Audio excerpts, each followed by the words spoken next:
Hey everybody, hello and good morning. My name is Darius Anucauskas and I'm the Chief Market Analyst here at Markets.com, and today is Wednesday, ladies and gentlemen. Look, this is a quick video preview for the webinar which is going to happen in a few moments, so stick around. Hopefully you'll enjoy it. We're waiting. Hope dies the last. Maybe they will come out of the government shutdown today. So we'll look into all that. Certainly, this is going to be, like I said, an interesting day. And ladies and gentlemen, stick around. Like I said, I hope you will enjoy this session, and I'll see you in a bit.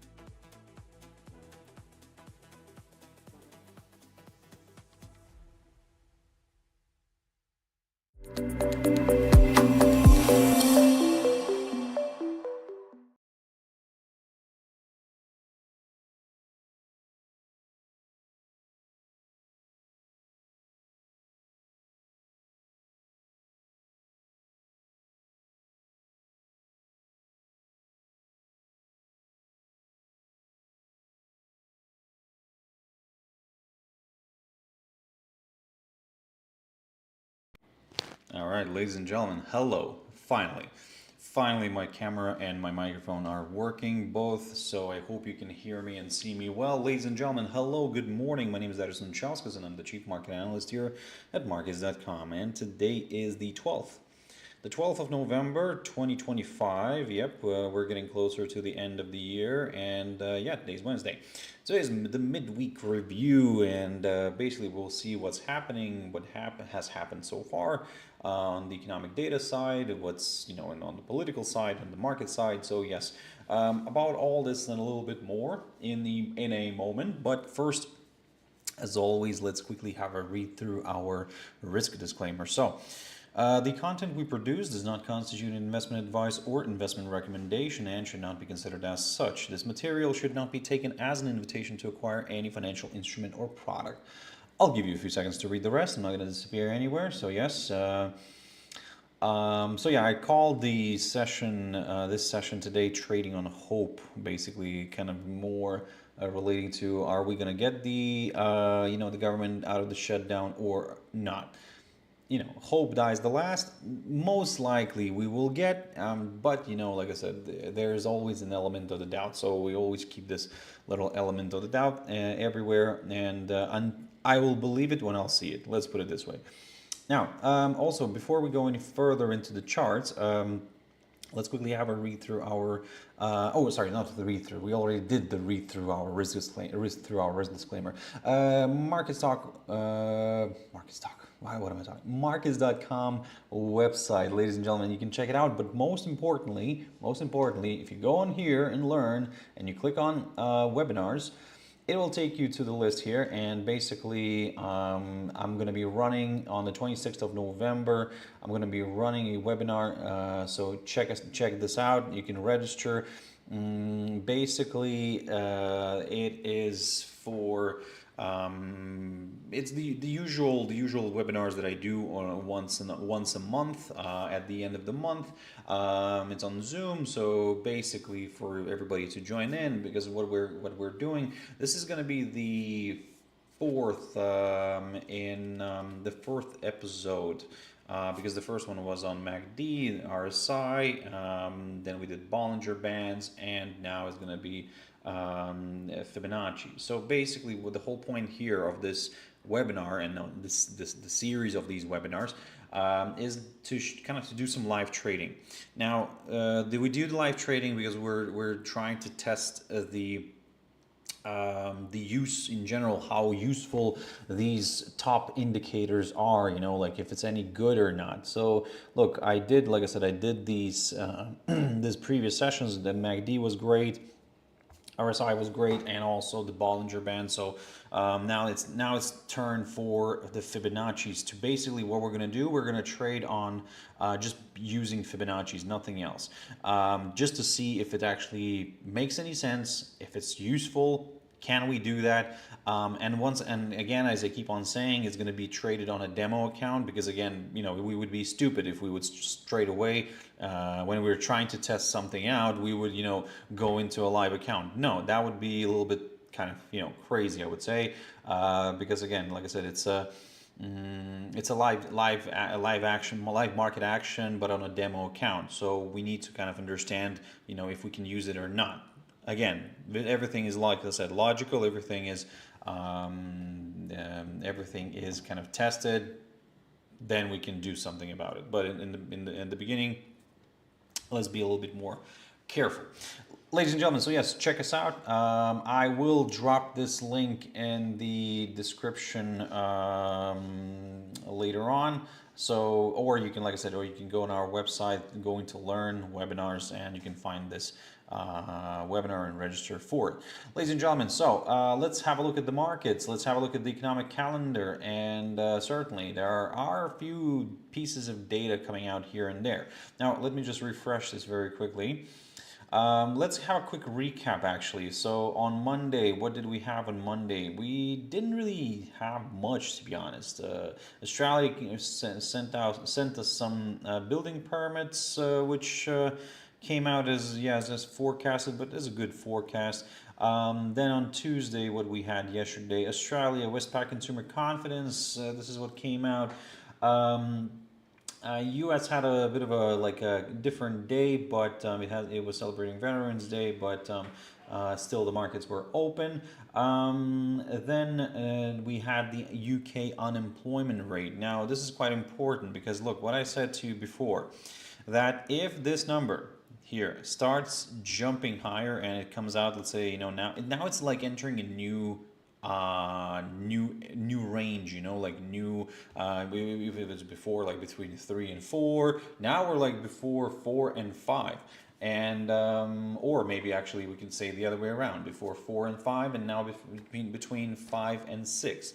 So this is, like I said, this is going to be an interesting to watch, because again, unemployment is slowly picking up, and now everybody's talking about the increased possibility of Mr. Bailey, the governor of the BOE, the Bank of England, going for that rate cut. Of course, it's not only on him. You know, they need to kind of do the vote. But what we saw last week was that the amount of members that were in favor of a cut increased, and this is what I was kind of saying to you, ladies and gentlemen. We're not going to get a surprise interest rate move, but watch out for how many members are going to shift towards the cut. And I was right. I'm sorry I'm going to say that, but I was right. We had a shift towards 4 people now, 4 members of the committee. But still 5 were in favor of not doing anything. However, the recent labor market data and the upcoming, budget, the UK budget at the end of November, well, all this is really kind of giving that a little bit of a worrying moment for the UK market. Look, long story short, for now, of course, the employment change here declined significantly. It went into negative territory. Actually, let me just launch the chart here. There we go. Let me just refresh this. No, because I had other charts here. Let me just launch this again. There we go. So basically, we entered negative territory. Last time we were here in when was that? When was that below zero? Here we were back in April. We were in April of this year that we were back in negative territory, and now we're, like I said, we shifted back into negative territory. And this is, like I said, this is a little bit of a problem, I would say. Anyway, will the lower interest rates help out? Again, I don't know. It's another debatable thing. In my opinion, not really. I think that what will help is companies not really focusing on AI too much, because again, that's the whole kind of the trend that we're seeing right now. You're creating layoffs because you're optimizing your business because of AI. Yes, on the business side it helps, but to whom are you going to be selling your services? That's a big question. Anyway. Certainly, like I said, yes, also we had yesterday's ZEV economic sentiment index. So that was a little bit of a disappointment. Yep. Eurozone. Okay, Eurozone was better. So okay, that's fine. ADP employment change weekly. So okay, this is another issue. So ADP employment change weekly. So this is a number. This is something that we're watching because again, in the absence of bigger data like NFP, we're watching this weekly employment change weekly. So because we don't have initial and continuous jobless claims, right? And look at this. This has recently started showing up here, and it is a bummer here. I mean, it's just kind of adding to this negativity. Look, the market will pick up on sets of data like these because again, we're not getting the numbers from the Bureau of Labor Statistics. Hopefully, they're going to come out of the shutdown today, but they're voting on it. And today what we're seeing from the data side, we have a few speeches from the Fed members. Yep, we can see the Barr speech. I think there's Myron. Yep, Fed Myron speaking as well. So he's gonna be. We'll see what they're all gonna say. I mean, most likely Myron is gonna be like, oh, we need to do like 500 million, thousands of trillions of cuts. Because this is what we need, and again, no non-bias at all to the with the White House. No. Anyway, so yes, like I said, we're going to be watching those numbers here today. So basically it's mainly the speeches that we're going to be seeing, and API crude oil stock change. This is something that we're going to keep an eye on, but of course, we're carefully monitoring the situation with the U.S. government. The moment, looking at the clock here, it's 42 days, 11 hours, 13 minutes, and counting seconds. So basically, that's how much we have been in the U.S. government shutdown. Look. I will say it again, and I'm not the only one who's saying this, so I'm not really like kind of saying something crazy here. But now the problem is with the Bureau of Labor and Statistics. So yes, if let's say they come out today if the U.S. government comes out today out of the shutdown, then let's say we need to get the schedule from the Bureau of Labor and Statistics. When are you going to give us all the numbers? That's one problem. So, are we going to get actually the NFPs on Friday in that case? Are we going to have something like that? Because, look, this week so far we are expecting to get the CPI figures again according to the calendar. Friday PPI numbers, and if also they're going to throw in there the NFPs, I don't know. Like honestly. I really don't know. At this point, if you would ask me, like when would I like to see the numbers? You know what? Fair enough. Let's get them maybe next week at least. And like next week, because then we're gonna shift. And then I would like to see next week, like how many days we have, like still. So this week, next week, and then the week after. So and then the NFPs are coming out. Well, should theoretically come out on the 5th of December. Let me just double check here very quickly. Government, yep, non-farm payrolls. There we go. So they should be coming out on the 5th. So basically, we're missing 3 sets of NFP, and why not then to give us one next week? Give us is the 12th? Yeah, there we go. Give us this week here, starting from commencing the 17th of November. Then the other one on the 24th, like this week, on the 28th. So one basically, let me say this again. One on the 21st, the other one on the 28th, and then the last one kind of on the 5th. Well, as it should come out. So, but again, we'll see what they come out with. This is, like I said, this is my preference. Maybe they're gonna do something else, but maybe they're just gonna, release like a big data dump straight away. Maybe they will, if my theory here, it might be wrong or anything, but my theory is that if the data is kind of crap, if it's bad, then they might mix it with some other good data, so it wouldn't be that market hurting data. again, like I said, if imagine this, they're going to release NFP, two NFPs or something, which are like bad in a way, and there's no other piece of information coming out that day. That would be bad. That could actually trigger a sell-off. Maybe they don't want to do that yet. And that's why they will probably release the data maybe in combo with some good news from which is planned to come out. That's my thinking, because I really don't really have strong beliefs that the NFPs are going to be very, very good. Yes, we got the ADPs recently, which showed an increase, but still it's on the low side, so it's not far from zero. I don't really doubt that we're going to somehow jump back into 100,000 on whatever, both ADP and NFP, or above 100,000. Really, I really don't know. It's difficult unless it's manipulation, because you had such a trend, to the downside in a way, and suddenly, oh my God, like it shoots up rapidly. What did you do? I mean, in this atmosphere of AI, I don't really think that this is going to be something to kind of that's I don't think it's going to be something like that could actually shoot back up in terms of like this job creation, because everybody's laying off, everybody's like planning to lay off, so Anyway, so back to the news here today. Yes, we don't really have much again, apart from, like I said, the speakers. In that case, you know what? Let's jump into the charts. And ladies and gentlemen, I think that this is what we're waiting here for. Look, Nikkei. I like Nikkei. I really do. I like it. I would love it more to the downside. I would really love it more to the downside.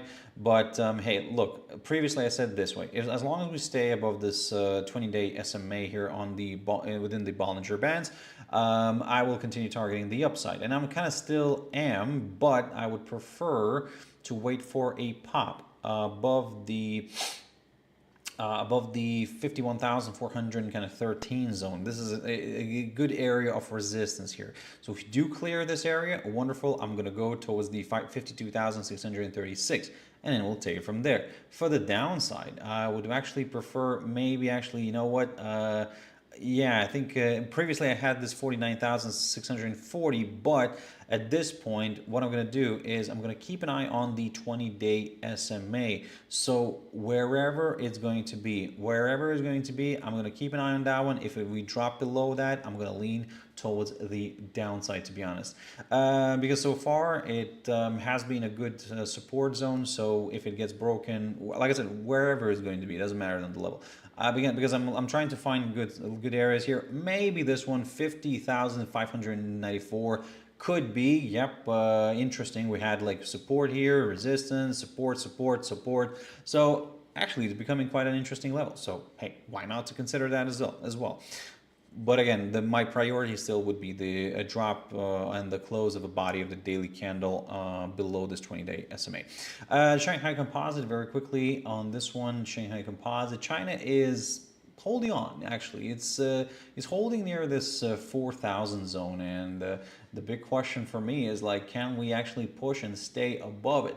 Now, on the daily chart, everything kind of looks a little bit bad, I would say, because it's kind of violating, it's like not really doing much. But on the weekly, now this is where the interesting bit. So on the weekly, we are seeing this strong, like I said, hold up below the 4,000 zone, and as long as we stay below it, we cannot really get rid of the downside scenario. That's my problem.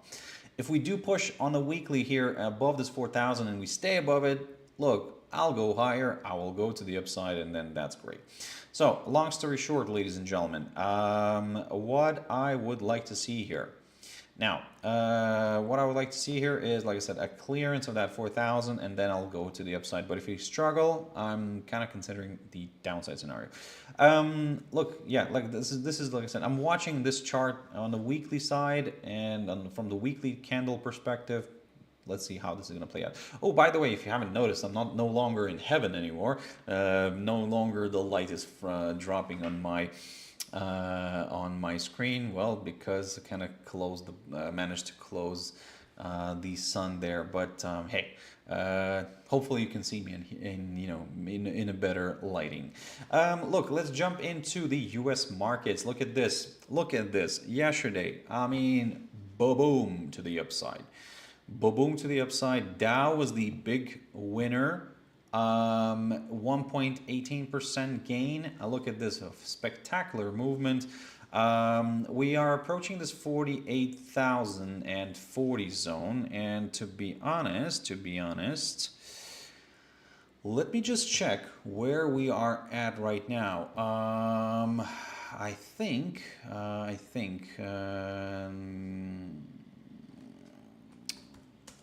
on the cash index. Right, okay, we're near, yeah, we're bang on that 48,000 zone. Right, okay, we're very close to, I think that we'll gap up here. I think we'll create a new all-time high today, especially given the fact that if the US government is coming out of shutdown, I think this is going to be seen as a positive. So I think that the market will take it as a positive, take it like, we're driven by right now some sort of like speculation that oh my god, everything is gonna turn great. So in a way, yes, it's gonna be great because we're gonna be getting a bunch of data from the Bureau of Labor and Statistics, US. But the question of the data, because that's where the big issue arises: is it going to be trustworthy? Is it going to be good? Is it going to be accurate?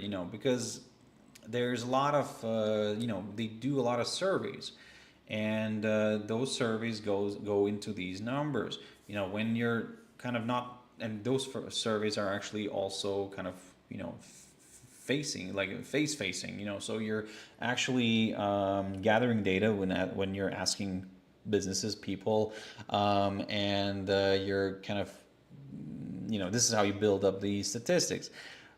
If you're not really if you were not working, if you were absent, and now you need to suddenly create a lot of surveys and everything, you're not going to physically have the time. So that's why the problem is that this ongoing from now, it could create such a backlog of this of work, and it actually created such a backlog of work, and this basically now creates the question of if the numbers are trustworthy. And this is where companies private companies like ADP come in and enjoy the moment, because they become the more credible source. So long story short, for now we're watching this Dow Jones Industrial Average moment here, potentially hitting the all-time highs. So yes, we'll see if we can clear that. Something tells me that there is going to be a clearance of that area. The S&P 500. Okay, we're further away. Yesterday, it did go higher and it did gain. Nasdaq was the bigger loser there. So let me just double check where we are. Fudge me. Why is it this not doing the job here? There we go. We're 6,871 zone. This is where we are currently right now. A little bit above, yes, yesterday's close. We're also approaching this 6,920 territory. That's the current all-time high. If we can clear that, yes, it could open the door to some higher levels. But as always, I keep on saying, wait for for the close. As always, wait for for it to settle down, because we could go for an all-time high, but it could pierce through that, but still struggle with kind of remaining above that area, and then we'll see. So for now, yes, keeping an eye on the all-time high. Nasdaq, look, with Nasdaq, this one is where we are right now. Let me just double check. So we did lift off 25,682 ish, so 682. So we're not far from this barrier. Look, I talked about this, and I said to you that if we manage to push and stay above the 700 here, the 25,700, I will continue targeting the upside. I will stay higher and I will aim higher. But if we struggle with the 700, look, it's undoubtedly the good area of resistance. If we can clear that, okay, I'll go to the upside. But if we cannot, look, it does present itself with an opportunity for a short. However, would I go for that? No, because certain criteria still have to be met. So for me, look, the downside scenario ideally is from on a break of this 20-day SMA, but then even that, it's not going to really be kind of concrete, because a break of this upside line is needed as well, and this could determine the change of the short-term direction, and we could then start shifting to the downside. But at the moment, where we are a little bit on the careful side here. The German index DAX, there we go, beautiful move to the upside. Look at this beautiful push. We are pushing nicely. We are pushing towards this key area of resistance, 24,339. You want to round it up to 40, 24,340. We are approaching, we have already approached this area. So now the question is, can this break?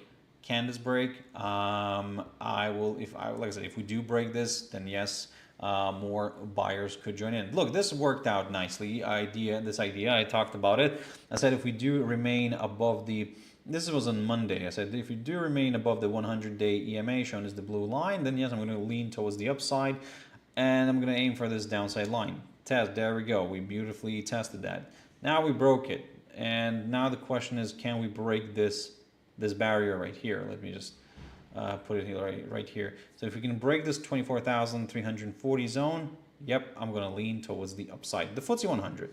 This one is on fire, all-time highs so far, and look, eventually it will come down, right? Maybe we're waiting for the budget, I don't know, but we're slowly dragging ourselves towards that psychological 10,000 zone.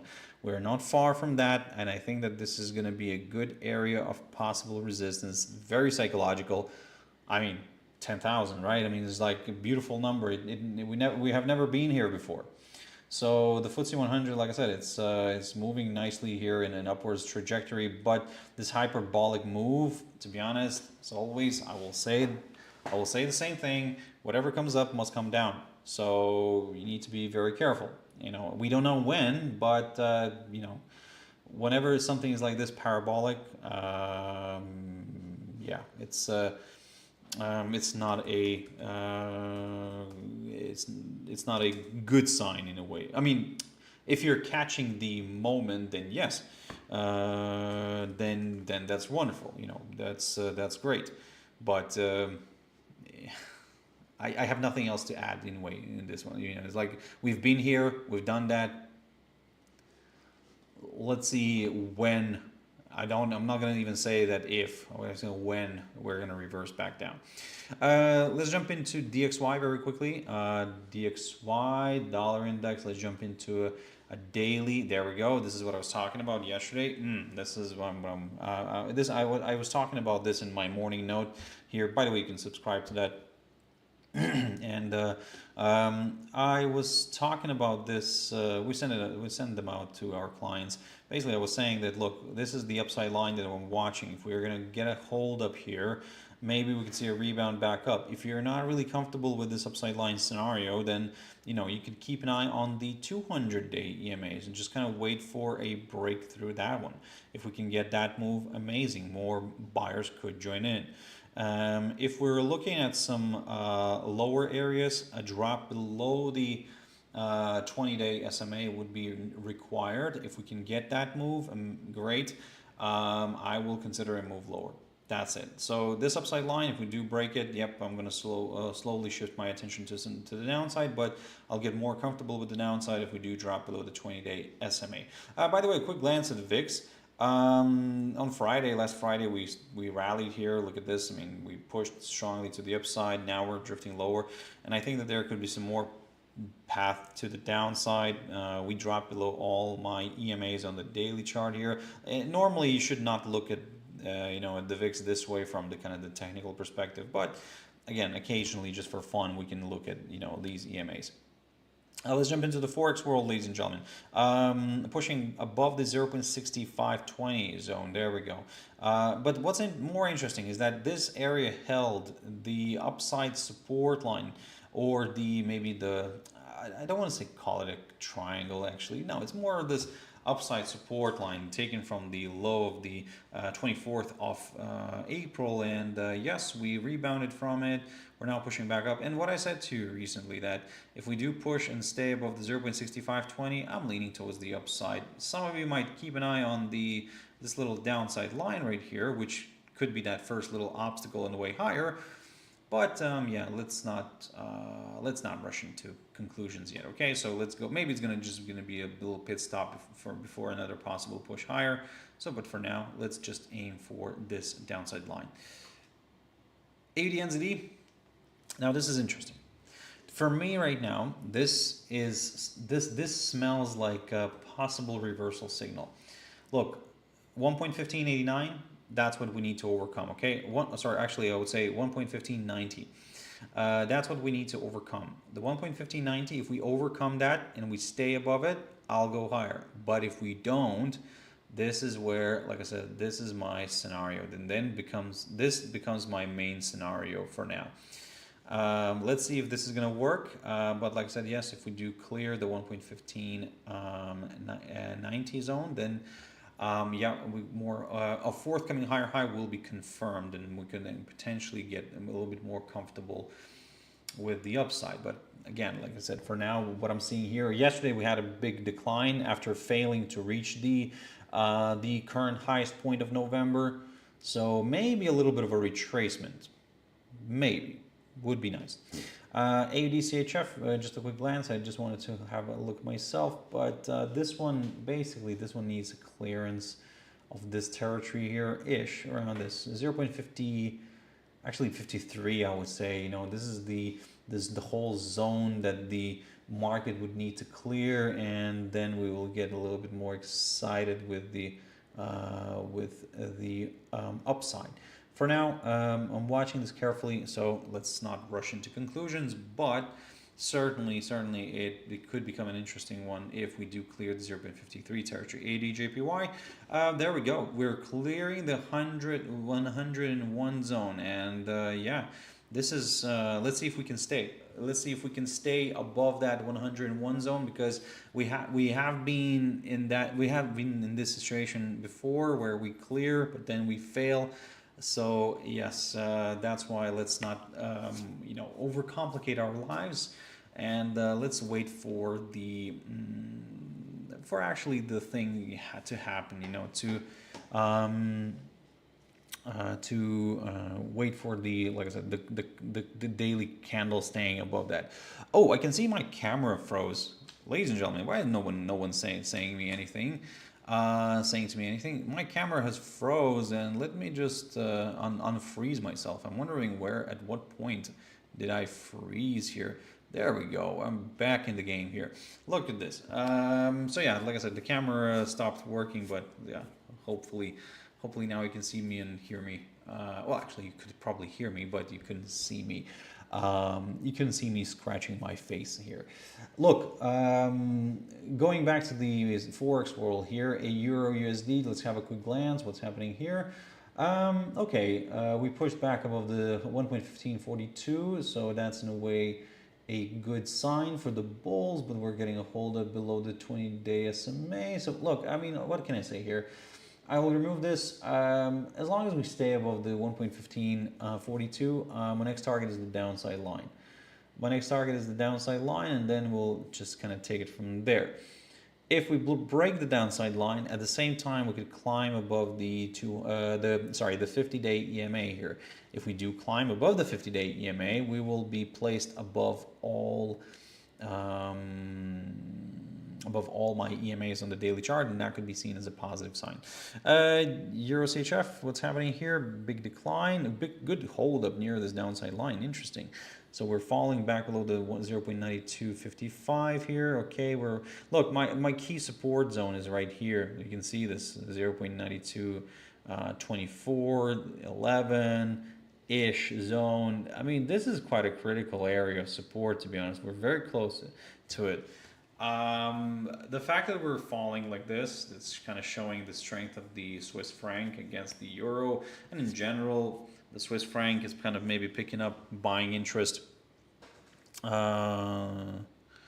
Yep, you know, for now, like I said, it's an interesting one.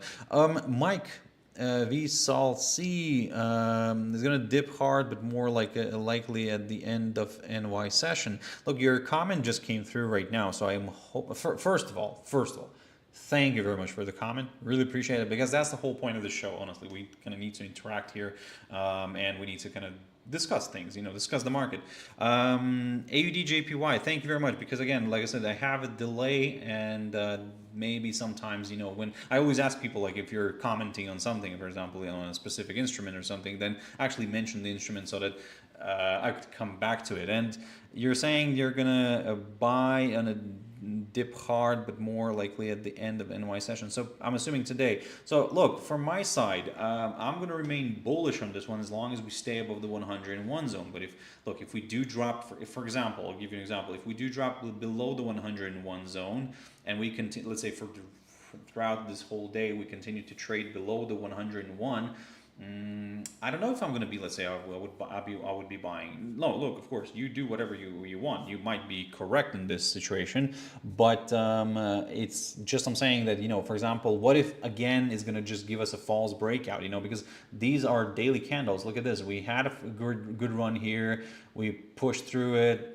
It failed. You know, it pushed through again. It failed. It then retraced a lot. So maybe we're going to have another, you know, another hold up here. It's going to dip back down and it's going to stay below the 101 zone. And then, you know what, it'll think that, oh, you know what, the market will think, let's actually bring this one back down towards this upside support line right here, test it, and then rebound and then push higher again. So like I said, it's just it's a difficult one here, I would say. Just be a little bit more on the careful side. Do not rush.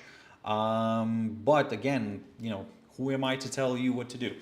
You do whatever you're comfortable with, and like I said, just you know, look at the NY session, and if we are going to remain above the 101, this kind of increases the chances for this pair to move higher. However, you know, things happen. You know, if the stock market suddenly reverses back down from its all-time highs, then yeah, it's going to be an interesting, beautiful reversal on AUDJPY as well, to the downside, of course.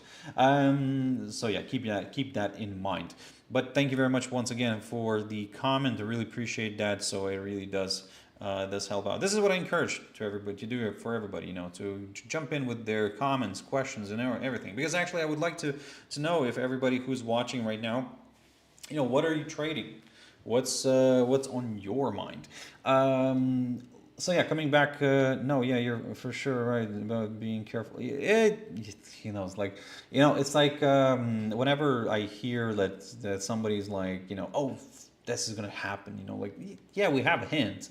We have a hint. We all do. You know, I have a hint, and sometimes, you know, it's wrong. And but you always, whenever you enter a trade, I always think this way. Whenever I enter a trade, I always straight away think, how can I get out of it? Like, let's say if it goes against me, can I, you know, how far it can go against me so that I would still be okay. So yeah.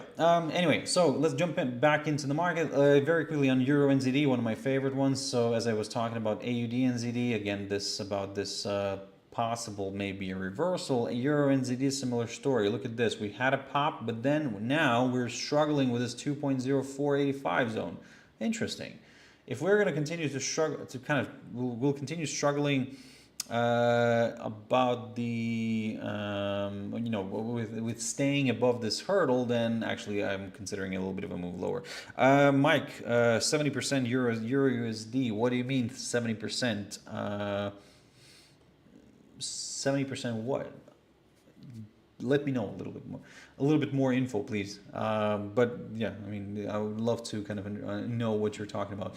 EUROGBP, we're stuck in the range. I hate this pair. I'll tell you honestly, I really don't like this one, because it constantly fails me, or, you know, I fail on it. So I just kind of, I keep on watching it. It's like love and hate relationship. I keep on saying, I keep on watching what it's doing, but it's but I'm not really, like I said, I'm not really touching it. Just observing the price action.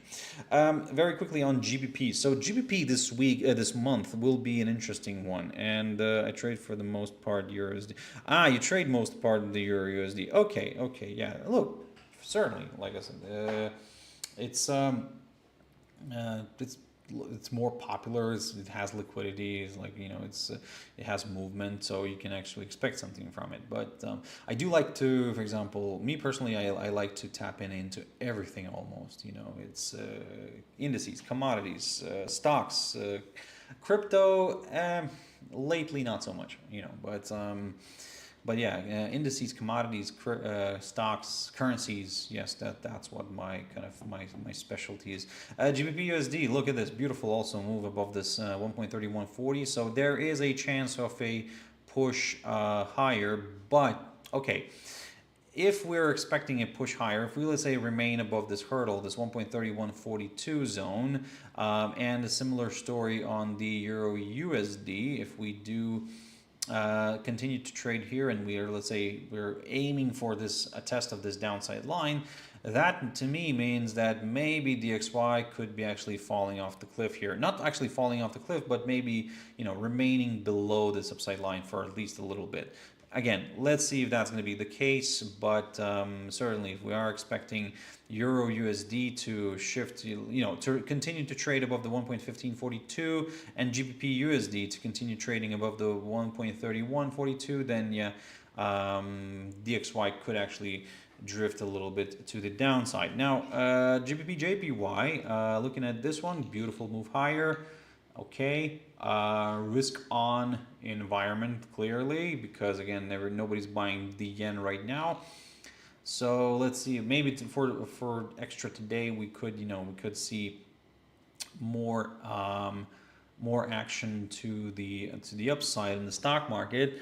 Although there are conflicting, not conflicting, but there are worrying signs. There's a lot of worrying signs. Labor market. I actually made a comment about all those, and still AI is the big issue. Now it's becoming an issue from the corporate side, because all these capital expenditures, are those sustainable? You're tapping into private equity, private lending. So it's like. And I heard that some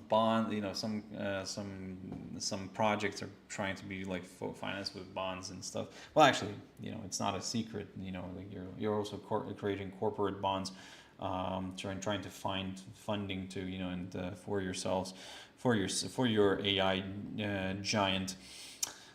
But yesterday, actually, by the way, speaking of giants, yesterday SoftBank sold all its stake at nvda. Interesting. Certainly it's just, as they keep on saying on the news, a little drop in the ocean, but hey, nevertheless, SoftBank, big boy in there.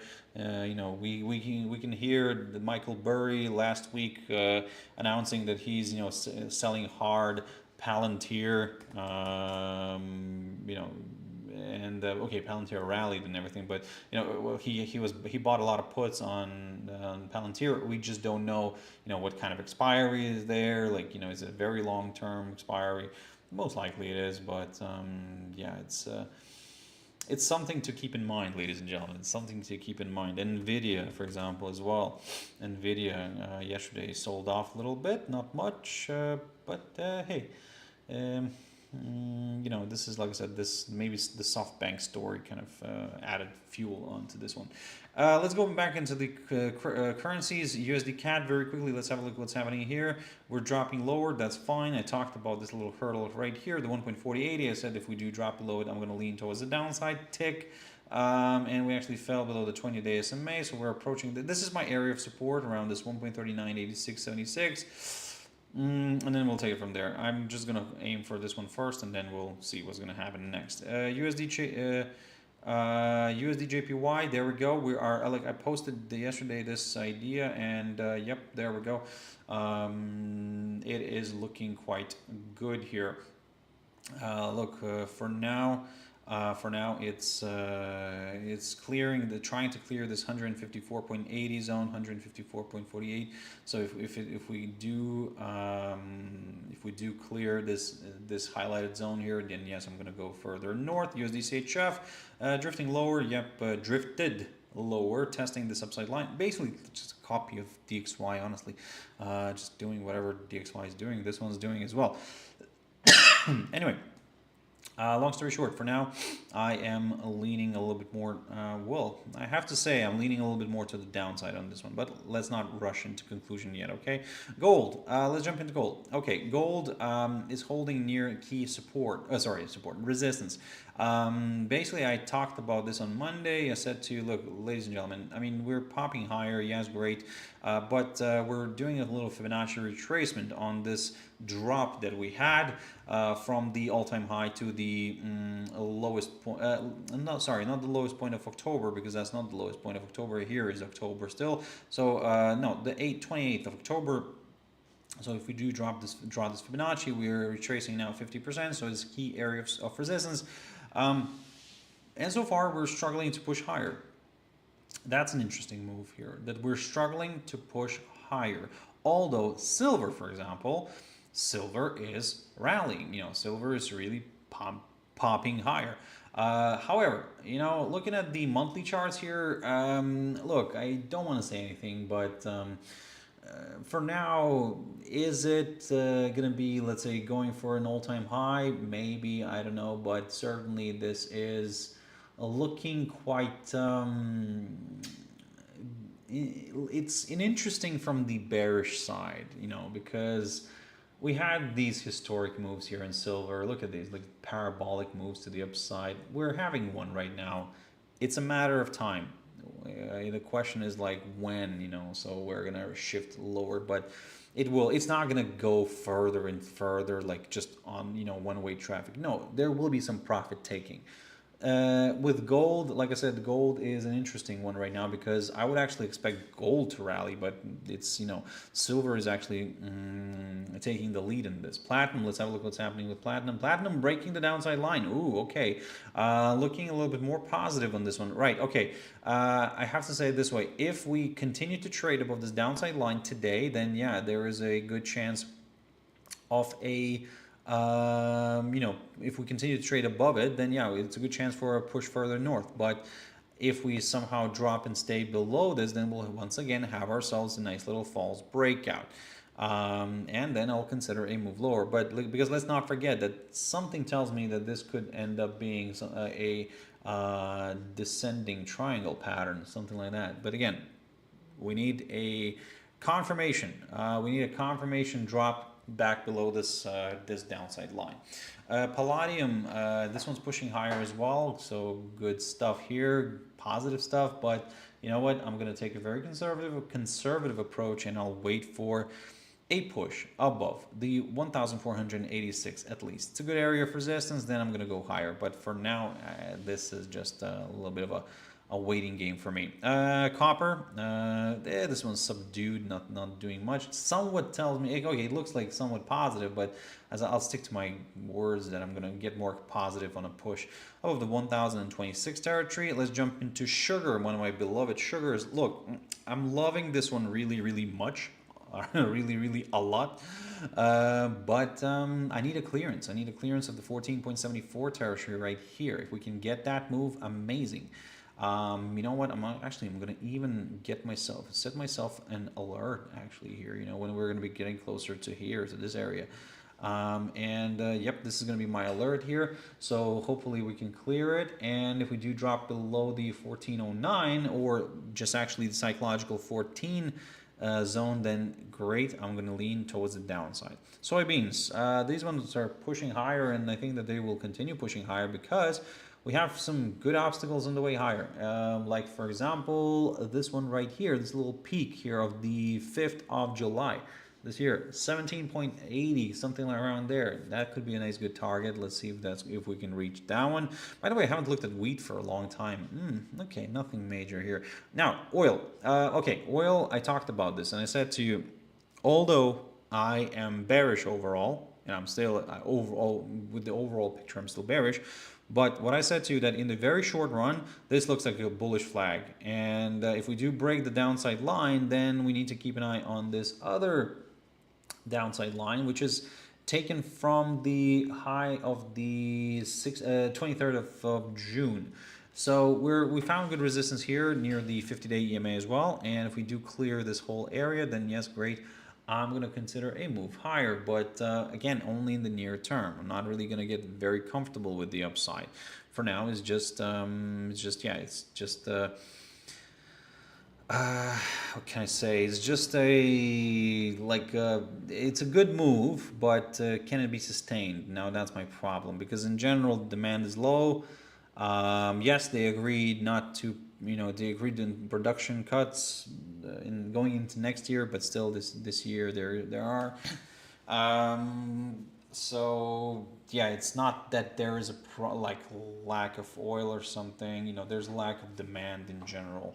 And if somebody says right now, let's say that there's a conflict, there's there are some sanctions on Russian companies, on Russian oil companies, then also there are some increased attacks on oil refineries in Russia, but the thing is that it's not the producer that's getting hit, it's the refinery. So I get it.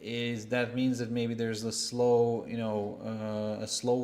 pace of throwing in oil into the market, final oil products into the market. But if we're looking at it from the perspective of pumping oil from the ground, then it's still getting pumped. It's just that maybe there's a delay in the refining it a little bit. But with the slowdown in demand, question is it actually getting felt? This little delay, is it getting felt? Anyway, so for now, look, I mean, there is a chance for this one to push further north. We need a clearance of this downside line taken from the high of the 23rd of June. Brent, yep, also good jump here. There we go. Brent, but is holding near this downside line as well. Let's have a look at natural gas. This one continues just to push higher, and to be honest, yeah, it's. I think we're on track to hitting that 5 level, maybe. Again, we'll see. We'll see how that plays out. Look, let's jump into from commodities, ladies and gentlemen. Let's jump into the crypto world, and we'll wrap up this session.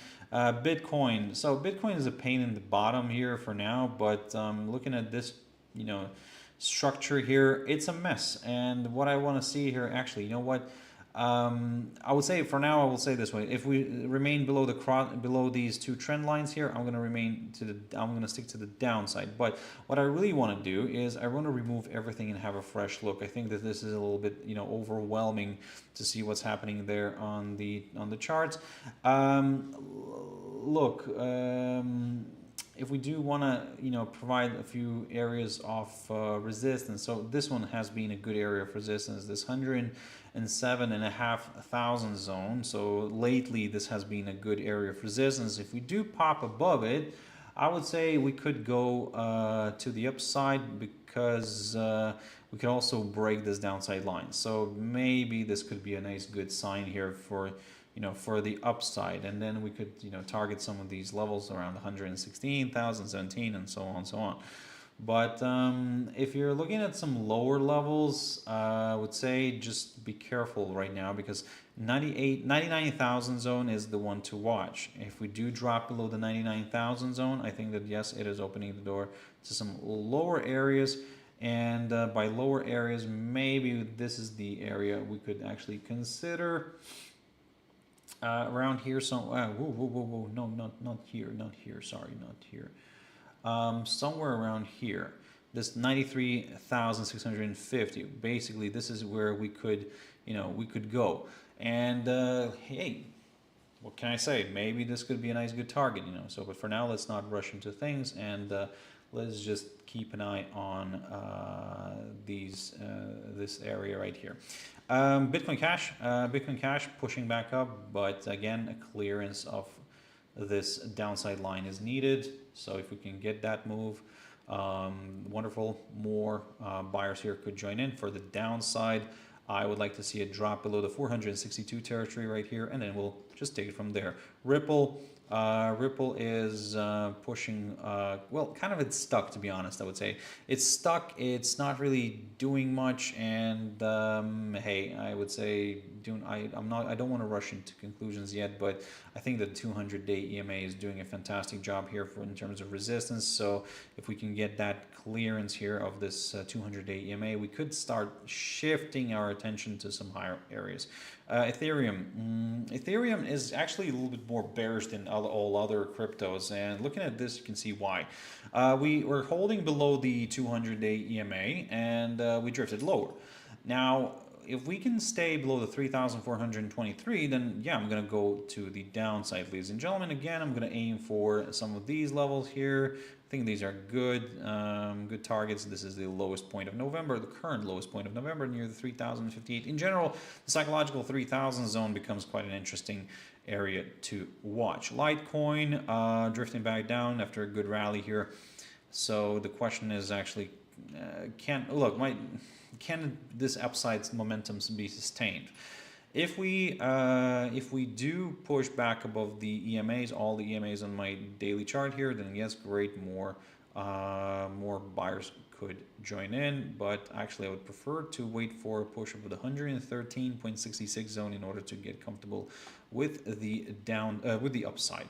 Dogecoin drifted lower and fell back below the 0.1785, so let's see if we can stay below it. Polkadot also. Now, Polkadot looks a little bit on the bullish side, actually. Looks like more of a bullish flag here, so let's see if this is gonna, yeah, let's see if this is gonna hold. Interesting. And finally, Tron. Tron here is looking good. Tron is trying to push back up here. So 0.2985 is something that I'm going to be keeping a close eye on. If we do clear and stay above it, then yes, great, more buyers could join in. So, ladies and gentlemen, that is a wrap. That is a wrap. Thank you very much for watching and listening. Mike, if you're still with me here, thank you very much for your comments. It was really good. I like this interaction. I really do. I always encourage it. So, you know, sometimes some of you might tell me and show me something that maybe I am missing, and actually it's going to be like a light bulb moment for me. So I'm like, oh, damn, like how could I not know that? You know, I missed it. But anyway, thank you very much, ladies and gentlemen. Thank you very much, everybody who watched it and who listened to what I have to say about the market right now. So thank you, and as always, ladies and gentlemen, stay safe. Have your stop losses in place. Risk only what you can afford to lose. Don't overtrade, and everything will be fine. And I shall see you on Friday. Bye-bye.